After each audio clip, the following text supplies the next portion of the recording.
ইসরাফিল আলাইহিস সালাম যখন সিংহা ফু দেবেন, সিংহা ফু দেওয়ার পর কিয়ামত শুরু হয়ে যাবে। নবীজি বলেন, হাদিসের মধ্যে সুন্দর করে নবীজি বলেছেন, ইসরাফিল আলাইহিস সালাম কি অবস্থায় আছে? বলে তার মাথাটা ঝুঁকানো, কানটা দাঁড়া করানো।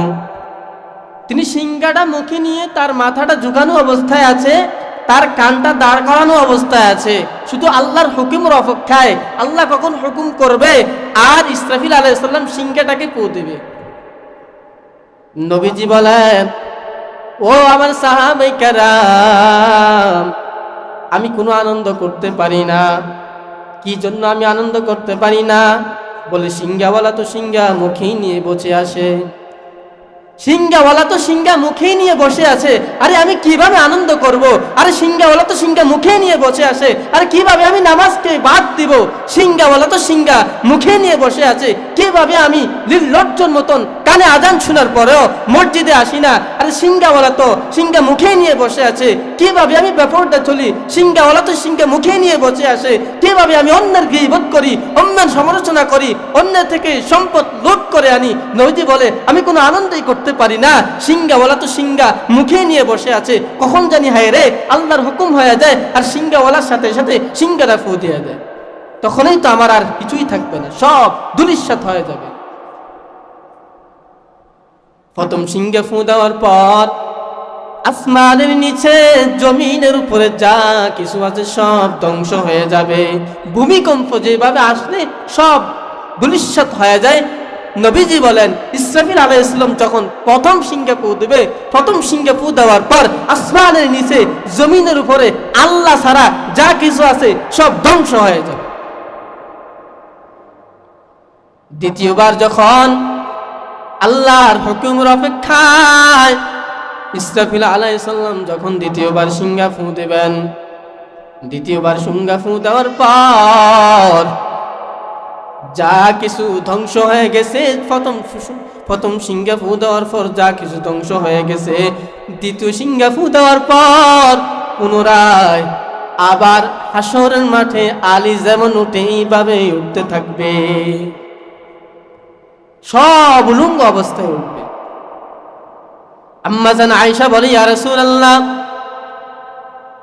কিয়ামতের মাঠে যখন সবাই উলঙ্গ অবস্থায় উঠবে, তখন কি তাদের লজ্জা থাকবে না? নবীজি বলেন, ও আয়েশা,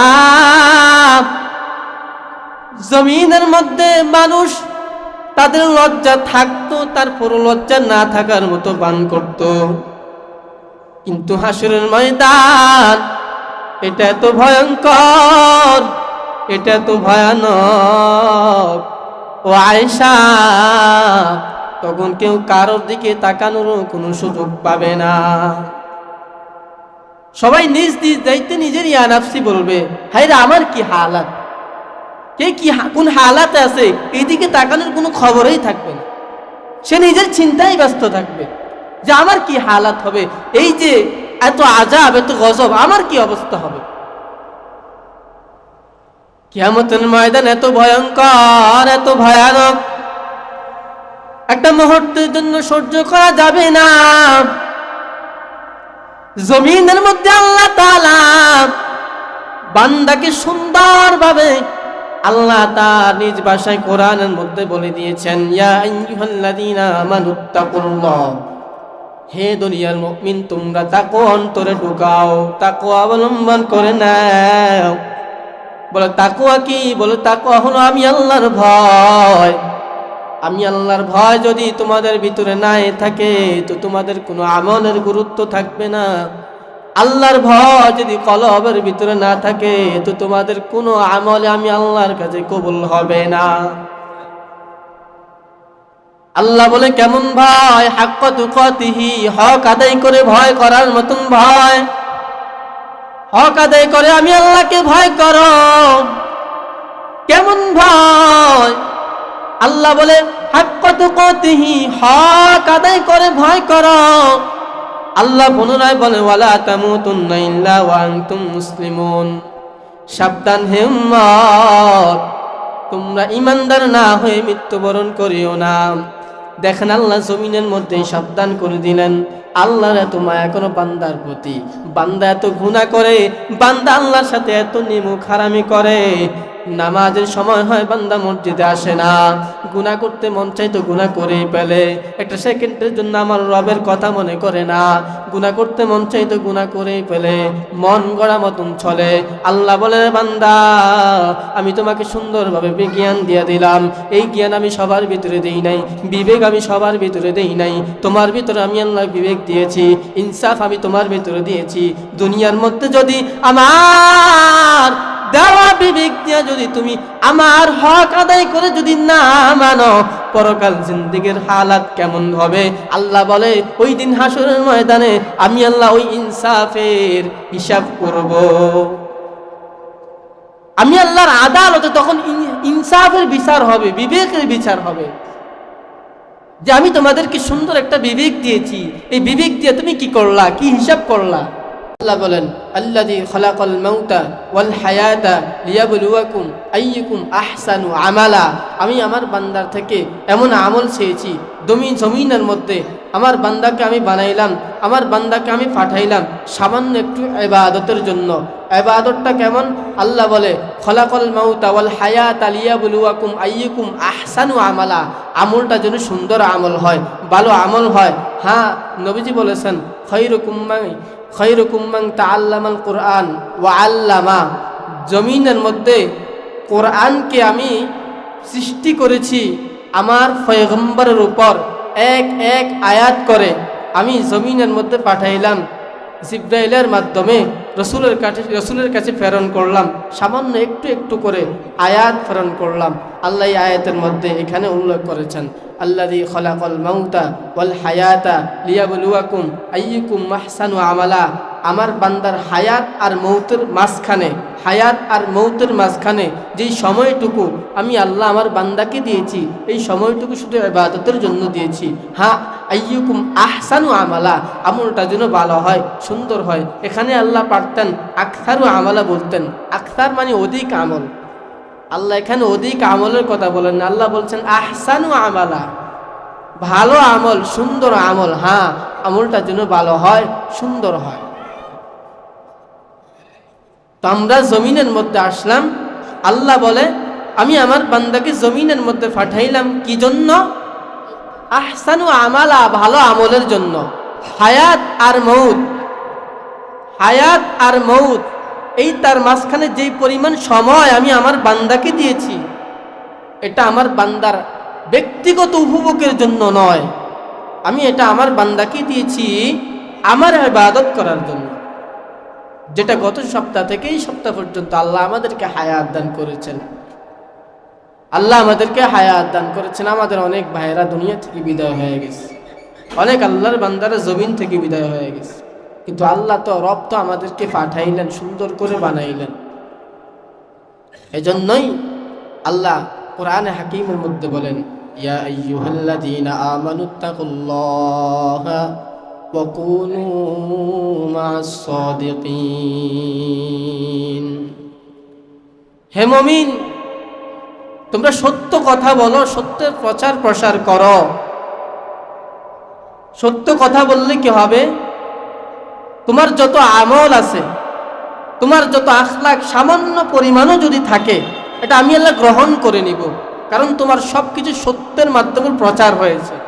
আমল সত্যের মাধ্যমে প্রচার হয়েছে, আখলাক সত্যের মাধ্যমে প্রচার হয়েছে, তোমার দুনিয়ার মধ্যে চলাফেরা সত্যের মাধ্যমে প্রচার হয়েছে। এই জন্য আমি রবের কাছে তোমার সত্যটাকে আমি আল্লাহ গোপন করে রাখলাম, এটা হাসরের ময়দানে বোনাস হিসাবে আমি আল্লাহ তোমাকে দিব। কারণ তোমার জন্যই তো আমি এই জমিনটাকে সাজাইলাম, তোমার জন্যই তো আমি এই আসমানটাকে বানাইলাম, তোমার জন্যই তো আমি এই গোটা জমিনটাকে সাজিয়ে গুজিয়ে বানাইলাম। আল্লাহ বলে, এগুলো আমার বলি নাই, সব আমি আমার বান্দার জন্য বলেছি। বান্দার জন্য কেন বললাম? কারণ বান্দা আমার কাছে এতটাই প্রিয়, এতটাই দামি, এতটাই মস্তিষ্ক আল্লাহর কাছে। বান্দা বললে, নূর আমার কাছে এতটাই দামি না, আগুন আমার কাছে এতটাই দামি না, আমার বনি আদম মাটি আমার কাছে এতটাই দামি, এতটাই প্রিয়। এই জন্য বনি আদমকে, আমার বান্দাকে, খাঁটি বান্দা যারা, আমি যা কিছু দিয়েছি সব বোনাস হিসেবে দিয়েছি। তো আল্লাহ যে আমাদেরকে বোনাস হিসাবে দিয়েছেন, বলেন তো আল্লাহ বোনাস চাই নাই, বিনিময় সামান্য আল্লাহকে কি দিবেন?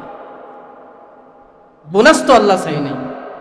আল্লাহ বলছে বিনিময়ে চাই নাই, সামান্য কিছু চেয়েছি, সামান্য কি দিলা আমাকে? এই জুমার দিনে এই আলোচনা করা হয় কি জন্য? প্রত্যেক জুমায় আলোচনা করা হয়। জুমার দিন খুতবা দিলেই তো হয়ে যায়, আলোচনা করবে কেন? ওই যে মুমিন দুনিয়ামুখী হয়ে আছে, আখিরাতমুখী হয় নাই। এই যে আল্লাহর বান্দারা আল্লাহমুখী হয় নাই, দুনিয়ামুখী হয়ে আছে। সারা বছর বয়ান চলতেছে, তাবলিগ ওয়ালাদের বয়ান, ওলামায়ে কেরামের বয়ান, জুমার দিন খতিবের বয়ান। এত বয়ান শোনার পরেও কলবের মধ্যে বিন্দু পরিমাণ আঘাত আসে না। কি জন্য জানেন? ওই যে 1 নাম্বার মলম নেই, তাকওয়া। আল্লাহর ভয় যে আমাদের ভিতরে নাই। হ্যাঁ, আল্লাহর ভয় যদি আমাদের ভিতরে নাই থাকে, ওলামায়ে কেরাম যত কথাই বলুক কিছুই কাজে আসবে না। আবু জাইল্লারা আমার নবী কত বয়ান করছে, কবুল হয় নাই। ওমরের জন্য নবী চোখের পানি পালায়া পালায়া দোয়া করছে, আল্লাহ ওমরকে কবুল করে নিয়েছে। এজন্য আল্লাহ কোরআনের মধ্যে বলেছেন, মাইয়াহদিল্লাহু ফাহুয়াল মুহতাদ। আমি আল্লাহ যাকে হেদায়েত দেই সেই হেদায়েতের মুহতাজ। এখন আমি আল্লাহ কাকে হেদায়েত দিব? বয়ান তো সবাই শুনে, আমল তো সবাই করে, নামাজ তো সবাই পড়ে, এই আমল কার আমি কবুল করব? এই বয়ান আমি কার উপরে হেদায়েতের জরিয়া হিসাবে কবুল করব? আল্লাহ বলে যারা আমার প্রতি বিন্দু পরিমাণ দয়া রাখে, আল্লাহ বলে যারা আমার প্রতি বিন্দু পরিমাণ বিশ্বাস রাখে, আমি তাদেরকে হেদায়েতের মাকাম দান করি। যেমনি ভাবে আমার নবী আবু জাহেলের জন্য দোয়া করেছেন, আমি আল্লাহ কবুল করি নাই, যেমনি ভাবে আমার নবী ওমরের জন্য দোয়া করেছেন, আমি ওমরের দোয়াটাকেই কবুল গ্রহণ করে নিয়েছি। কেননা আমার নবী আমার কাছে এতটাই দামি, এতটাই প্রিয়। এই জন্য নবীজি হাদিসের মধ্যে বলেন, খায়রু ইয়াউমিত তুলাকি ফিহি শামসি ইয়াউমিন জুমাতি। দিনের মধ্যে শ্রেষ্ঠ দিন হলো জুমার দিন। বলেন দিনের মধ্যে শ্রেষ্ঠ দিন কোন দিন? কথা বলতে হবে। দিনের মধ্যে শ্রেষ্ঠ দিন কোন দিন? জুমার দিন। এই জুমার দিন কেন এত দামি? নবীজি বলেন, ফিহি খুলিকা আদম। এই দিন আমার আদমকে সৃষ্টি করা হয়েছে। ওয়া ফিহি উদখিলাল জান্নাহ। এবং আদমকে এই দিন জান্নাতে প্রবেশ করানো হয়েছে। ওয়া ফিহি ইউখরিজা মিনহা। এবং এই দিনেই আদমকে জান্নাত থেকে পুনরায় বের করা হয়েছে। এখন আমার সাথে বলেন, দিনের মধ্যে শ্রেষ্ঠ কোন দিন? জুমার দিন। এবং আদমকে কোন দিন সৃষ্টি করা হয়েছে? জুমার দিনে। এবং আদমকে কোন দিন জান্নাতে প্রবেশ করানো হয়েছে? জুমার দিনে। আদমকে কোন দিন জান্নাত থেকে বাহির করা হয়েছে? জুমার দিনে। দেখেন শেষে দিয়ে নবীজি হাদিসের মধ্যে ছোট্ট একটি অংশ বলেছেন। নবীজি বলেন জুমার দিনেই হবে কিয়ামত। এবং এই জুমার দিনেই যেদিন কিয়ামত হবে ওই দিনটাও হবে জুমার দিন। এখন কথা হলো কিয়ামত হবে কাদের উপরে? এই কিয়ামত সংগঠিত হবে। ইবনে মাজাহ একটা হাদিসের কিতাব আছে। এই কিতাবের মধ্যে রাসূলের সাহাবী আনাস ইবনে মালিক রাদিয়াল্লাহু তাআলা আনহু তিনি বর্ণনা করেন যে কিয়ামত এমন ব্যক্তিদের উপরে হবে যারা হবে জমিনের মধ্যে সবচাইতে বেশি নিকৃষ্ট। কিয়ামত কাদের উপরে হবে? যারা জমিনের মধ্যে সবচাইতে নিকৃষ্ট মানুষের উপরে কিয়ামত হবে। ইসরাফিল আলাইহিস সালাম যখন সিংহা ফু দেবেন, সিংহা ফু দেওয়ার পর কিয়ামত শুরু হয়ে যাবে। নবীজি বলেন হাদিসের মধ্যে সুন্দর করে নবীজি বলেছেন ইসরাফিল আলাইহিস সালাম কি অবস্থায় আছে? বলে তার মাথাটা ঝুঁকানো, কানটা দাঁড়া করানো। তিনি সিংহাটা মুখে নিয়ে তার মাথাটা ঝুঁকানো অবস্থায় আছে, তার কানটা দাঁড় করানো অবস্থায় আছে, শুধু আল্লাহর হুকুমের অপেক্ষায়। আল্লাহ কখন হুকুম করবে আর ইসরাফিল আলাইহিস সালাম সিংহাটাকে ফু দিবে। নবীজি বলেন, ও আমার সাহাবায়ে কেরাম, আমি কোনো আনন্দ করতে পারি না। কি জন্য আমি আনন্দ করতে পারি না? বলে সিংহাওয়ালা তো সিংহা মুখেই নিয়ে বসে আসে। সিংহাওয়ালা তো সিংহা মুখেই নিয়ে বসে আছে, আরে আমি কিভাবে আনন্দ করব? আরে সিংহাওয়ালা তো সিংহা মুখে নিয়ে বসে আছে, আরে কিভাবে আমি নামাজকে বাদ দিব?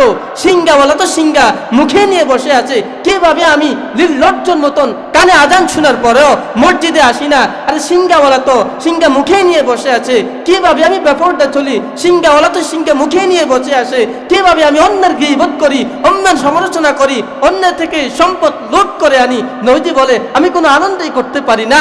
সিংহাওয়ালা তো সিংহা মুখে নিয়ে বসে আছে, কখন জানি হায় রে আল্লাহর হুকুম হয়ে যায় আর সিংহাওয়ালার সাথে সাথে সিংহারা ফু দিয়ে দেয়, তখনই তো আমার আর কিছুই থাকবে না, সব ধূলিসাৎ হয়ে যাবে। প্রথম সিংহা ফু দেওয়ার পর আসমানের নিচে জমিনের উপরে যা কিছু আছে সব ধ্বংস হয়ে যাবে। ভূমিকম্প যেভাবে আসলে সব ধূলিসাৎ হয়ে যায়, নবীজি বলেন ইসরাফিল আলাইহিস সালাম যখন প্রথম সিংহা ফু দেবে, প্রথম সিংহা ফু দেওয়ার পর আসমানের নিচে জমিনের উপরে আল্লাহ ছাড়া যা কিছু আছে সব ধ্বংস হয়ে যাবে। দ্বিতীয়বার যখন আল্লাহর হুকুমের অপেক্ষায় ইসরাফিল আলাইহিস সালাম যখন দ্বিতীয়বার সিংহা ফু দেবেন, দ্বিতীয়বার সিংহা ফু দেওয়ার পর যা কিছু ধ্বংস হয়ে গেছে, প্রথম সিংহা ফু দেওয়ার পর যা কিছু ধ্বংস হয়ে গেছে, দ্বিতীয় সিংহা ফু দেওয়ার পর পুনরায় আবার হাসরের মাঠে আলী যেমন উঠে এইভাবে উঠতে থাকবে, সব উলঙ্গ অবস্থায় উঠবে। আম্মা জান আয়েশা বলে ইয়া রাসূলুল্লাহ, কিয়ামতের মাঠে যখন সবাই উলঙ্গ অবস্থায় উঠবে তখন কি তাদের লজ্জা থাকবে না? নবীজি বলেন ও আয়েশা, জমিনের মধ্যে মানুষ তাদের লজ্জা থাকতো, তারপর লজ্জা না থাকার মতো বান করত, কিন্তু হাসরের ময়দান এটা এত ভয়ঙ্কর, এটা এত ভয়ানক ও আয়েশা, তখন কেউ কারোর দিকে তাকানোর কোনো সুযোগ পাবে না। সবাই নিজ নিজ দায়িত্বে নিজের ইয়া নাফসি বলবে, হায়রে আমার কি হালাত, কে কি কোন হালাতে আছে এইদিকে তাকানোর কোনো খবরই থাকবে না। সে নিজের চিন্তায় ব্যস্ত থাকবে যে আমার কি হালাত হবে, এই যে এত আযাব এত গজব আমার কি অবস্থা হবে। কিয়ামতের ময়দান এত ভয়ঙ্কর এত ভয়ানক, একটা মুহূর্তের জন্য সহ্য করা যাবে না। জমিনের মধ্যে আল্লাহ তাআলা বান্দাকে সুন্দরভাবে আল্লাহ তাআলা নিজ ভাষায় কোরআনের মধ্যে বলে দিয়েছেন, ইয়া আইয়ুহাল্লাযীনা আমানুত্তাকুল্লাহ, হে দুনিয়ার মুমিন তোমরা তাকওয়া অন্তরে ঢুকাও, তাকওয়া অবলম্বন করে নাও। বলে তাকওয়া কি? বলে তাকওয়া হলো আমি আল্লাহর ভয়। আমি আল্লাহর ভয় যদি তোমাদের ভিতরে নাই থাকে তো তোমাদের কোনো আমলের গুরুত্ব থাকবে না। আল্লাহর ভয় যদি কলবের ভিতরে না থাকে তো তোমাদের কোনো আমলে আমি আল্লাহর কাছে কবুল হবে না। আল্লাহ বলে কেমন ভয়? হাক্কা তুকাতিহি, হক আদায় করে ভয় করার মতন ভয়। হক আদায় করে আমি আল্লাহকে ভয় করো। কেমন ভয়? আল্লাহ বলে হাক্কা তুকাতিহি, হক আদায় করে ভয় করো। আল্লাহ পুনরায় বলে ওয়ালা তামুতুন্না ইল্লা ওয়া আনতুম মুসলিমুন, সাবধান হে উম্মত, তোমরা ঈমানদার না হয়ে মৃত্যুবরণ করিও না। দেখেন আল্লাহ জমিনের মধ্যে সাবধান করে দিলেন। আল্লাহর এত মায়া কোনো বান্দার প্রতি, বান্দা এত গুনাহ করে, বান্দা আল্লাহর সাথে এত নিমুখ হারামি করে, নামাজের সময় হয় বান্দা মসজিদে আসে না, গুনাহ করতে মন চাই তো গুনাহ করেই ফেলে, একটা সেকেন্ডের জন্য আমার রবের কথা মনে করে না, গুনাহ করতে মন চাই তো গুনাহ করেই ফেলে, মন গড়া মতন চলে। আল্লাহ বলে বান্দা আমি তোমাকে সুন্দরভাবে জ্ঞান দিয়ে দিলাম, এই জ্ঞান আমি সবার ভিতরে দেই নাই, বিবেক আমি সবার ভিতরে দেই নাই, তোমার ভিতরে আমি আল্লাহ বিবেক দিয়েছি, ইনসাফ আমি তোমার ভিতরে দিয়েছি। দুনিয়ার মধ্যে যদি আমার দেওয়া বিবেক দিয়ে যদি তুমি আমার হক আদায় করে যদি না মানো, পরকাল জিন্দেগীর হালাত কেমন হবে? আল্লাহ বলে ওই দিন হাসরের ময়দানে আমি আল্লাহ ওই ইনসাফের হিসাব করব। আমি আল্লাহর আদালতে তখন ইনসাফের বিচার হবে, বিবেকের বিচার হবে, যে আমি তোমাদেরকে সুন্দর একটা বিবেক দিয়েছি, এই বিবেক দিয়ে তুমি কি করলা, কি হিসাব করলা। এজন্যই সব জুমায় বলা হয় একটু আমলের প্রতি অগ্রসর হন, নামাজের প্রতি অগ্রসর হন। সারাদিন তো দুনিয়া নিয়েই ব্যস্ত থাকেন। আমি যদি বলি আজকে ফজরের নামাজ কয়জনে পড়ছেন, মনে হয় 10 জনও হাত তুলতে পারবে না। কেমন নেমু খারাম হয়ে গেলাম আমরা আল্লাহর এত নিয়ামত পাইয়া, আল্লাহর এত সুন্দর এত কিছু পাইয়া, আল্লাহ এত কিছু আমাদেরকে দিয়ে দিয়েছেন, বিনিময় আমরা রবকে কি দিলাম? আল্লাহকে বিনিময় কি দিলাম? এই হলো আমাদের হালাত।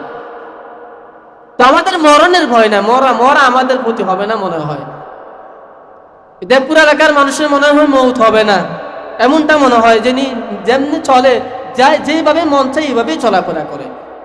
না আছে আমলের প্রতি গুরুত্ব, না আছে নামাজের প্রতি গুরুত্ব, না আছে নিজের প্রতি গুরুত্ব, শুধু দুনিয়ার প্রতি গুরুত্ব। শুধু দুনিয়ায় তাকে বাঁচিয়ে রাখবে, দুনিয়ায় তাকে খাওয়াবে। আরে ভাই না, যখন খাটে শুয়ে যাবেন দুনিয়া আপনাকে রাখবে না, আপনার সন্তানও আপনাকে রাখবে না, সব আপনাকে তাড়াই দেবে।